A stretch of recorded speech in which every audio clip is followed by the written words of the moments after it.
Welcome back students. Lecture series के fourth lecture में आज four terminal network, voltage, current and their sign conventions, driving point and transfer impedance तथा concept of independent and dependent variables of four terminal network के बारे में चर्चा की जाएगी। ये पॉइंट आज से जो स्टार्ट कर रहे हैं ये आपके ग्रेजुएशन फाइनल ईयर का थर्ड प्रश्न पत्र का एक पार्ट है। आज स्टार्ट करते हैं अपनी फर्स्ट स्लाइड से। चतुर टर्मिनल नेटवर्क,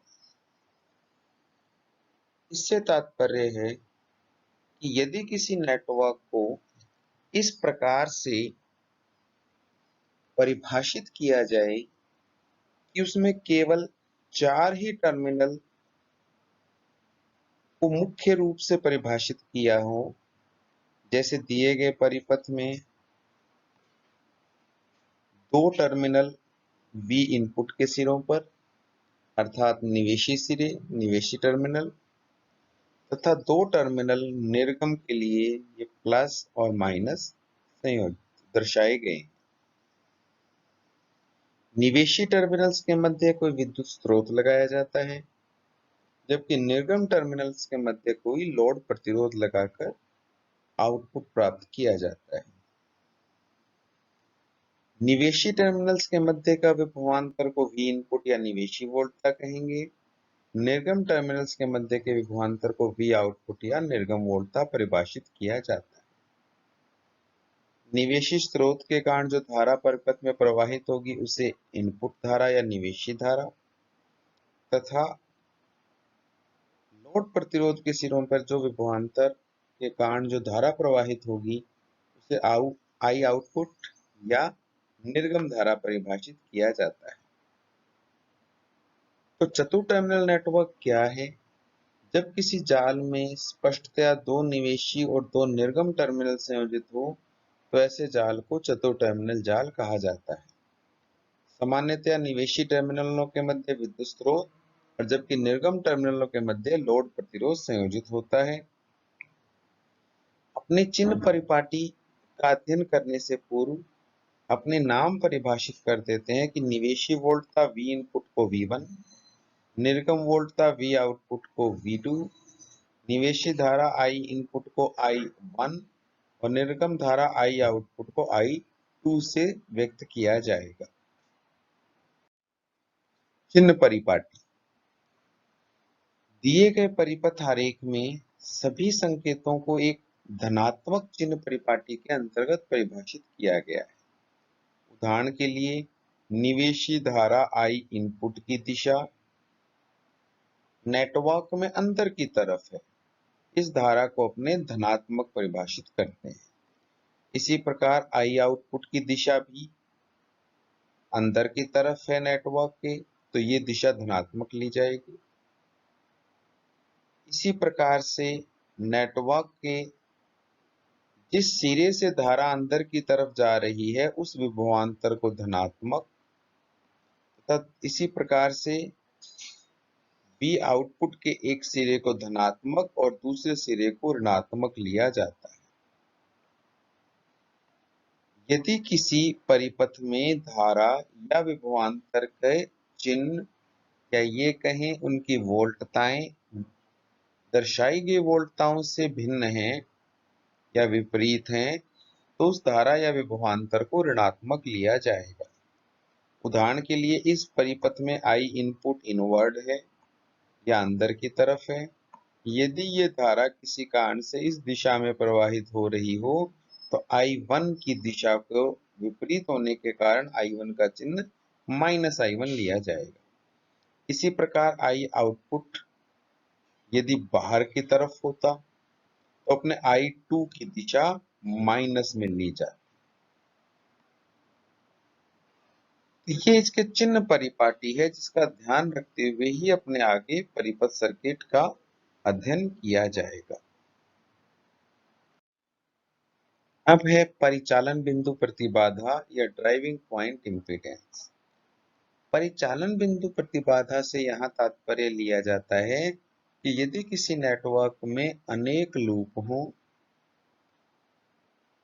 अनेक विद्युत स्रोत हों, तो किसी भी एक लूप में आप एक स्रोत संयोजित कर दीजिए। शेष सभी स्रोतों को, चाहे वोल्टता स्रोत हो चाहे धारा स्रोत हो, उन्हें उनकी आंतरिक प्रतिबाधाओं से प्रतिस्थापित कर दीजिए। तो जिस लूप में वोल्टता स्रोत लगाया है उसी लूप की धारा जांची जाए और वोल्टता तथा धारा का अनुपात लिया जाए तो इसे परिचालन बिंदु प्रतिबाधा कहा जाता है। अर्थात जिस लूप में आपने वोल्टता संयोजित की है, धारा भी आपको उसी लूप में से ही परिभाषित करनी है। सपोज निवेशिक में बात की जाए, यदि मैं यहां पर कोई सेल संयोजित करता हूं तो इसी सेल की वोल्टेज Vin और इसी सेल की धारा In का अनुपात या I1 का अनुपात परिचालन बिंदु निवेशी लूप का परिभाषित हो जाएगा। इसी प्रकार से निर्गम वोल्टता और निर्गम धारा का अनुपात निर्गम लूप की परिचालन बिंदु प्रतिबाधा परिभाषित होगी। अर्थात जिस लूप में वोल्टता स्रोत उसी लूप की धारा, इन दोनों राशियों का अनुपात परिचालन बिंदु प्रतिबाधा कहलाता है। प्रतिबाधा का व्युत्क्रम प्रवेश्यता है। इसलिए यदि निवेशी लूप की प्रवेश्यता परिभाषित करनी हो तो I1 by V1, निर्गम लूप की परिचालन बिंदु प्रवेश्यता परिभाषित करनी हो तो I2 by V2 से परिभाषित की जाए।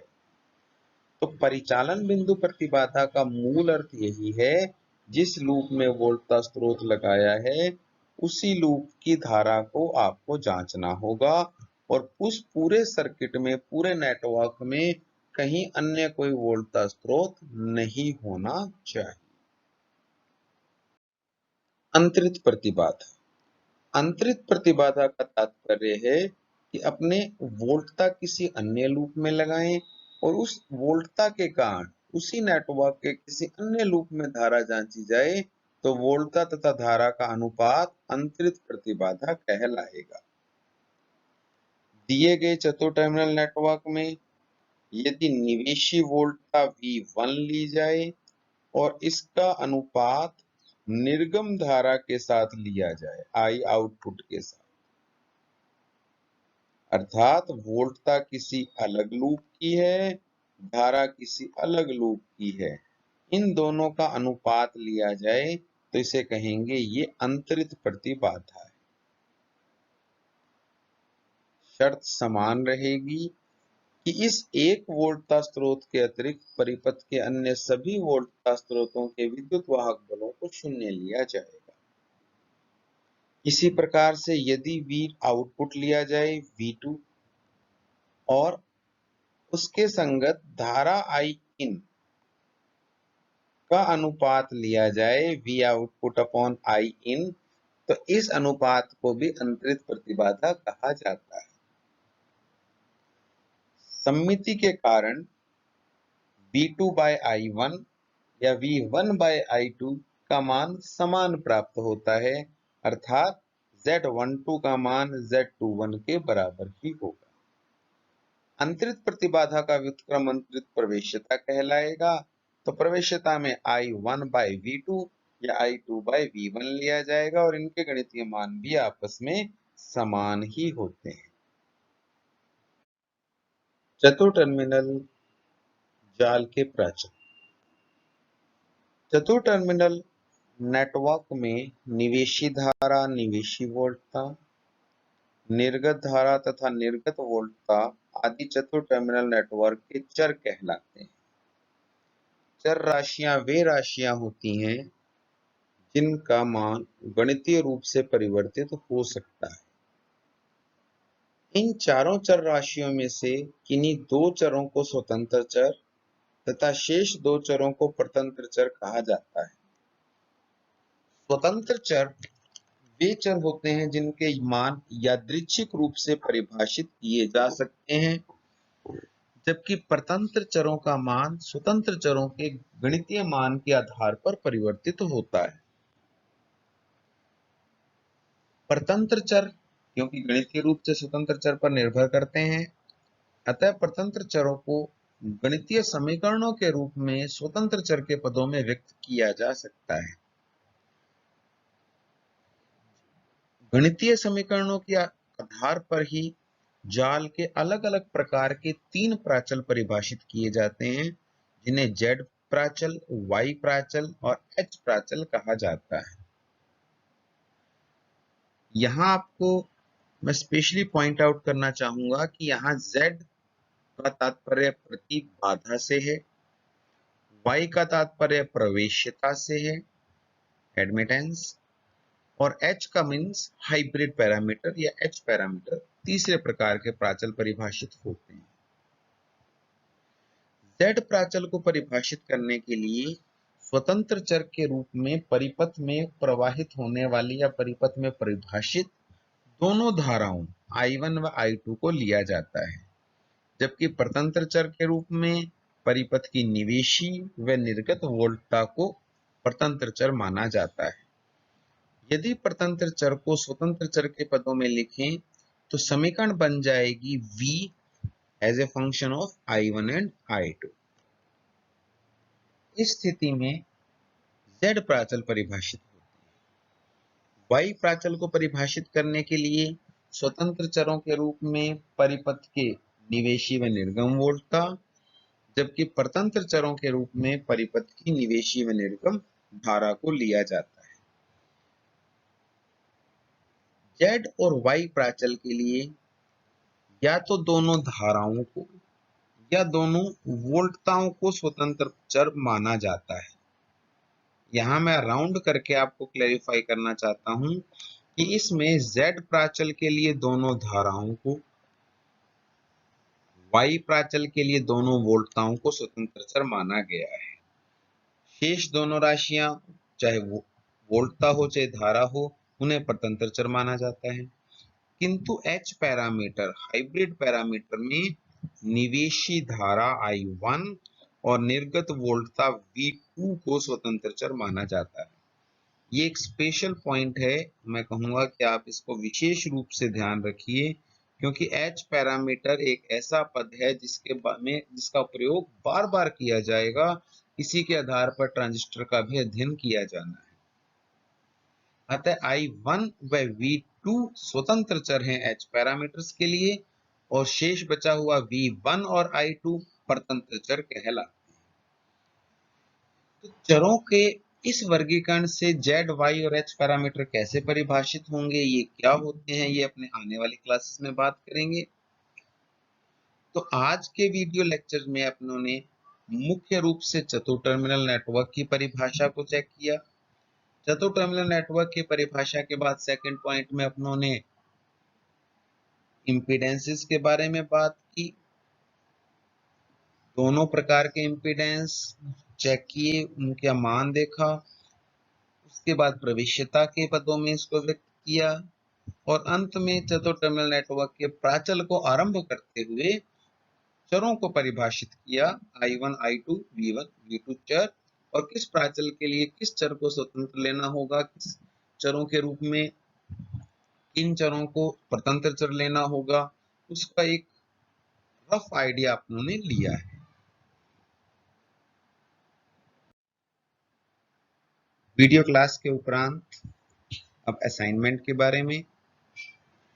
आज असाइनमेंट के रूप में आपको 3 क्वेश्चंस दिए गए हैं। फर्स्ट क्वेश्चन है, चतुर टर्मिनल नेटवर्क को परिभाषित करते हुए वोल्टता व धारा के चिन्ह परिपाटी को चित्र की सहायता से समझाइए। दूसरा क्वेश्चन, प्रचालन बिंदु प्रतिबाधा एवं अंतरित प्रतिबाधा में अंतर स्पष्ट कीजिए। थर्ड क्वेश्चन, चतुर टर्मिनल नेटवर्क के स्वतंत्र व परतंत्र चर की संकल्पना को स्पष्ट कीजिए। आशा करता हूं आपको आज का टॉपिक क्लियर हो गया होगा। इसी टॉपिक को नेक्स्ट वीडियो लेक्चर में अपने आगे कंटिन्यू करेंगे। Thank you and have a nice day.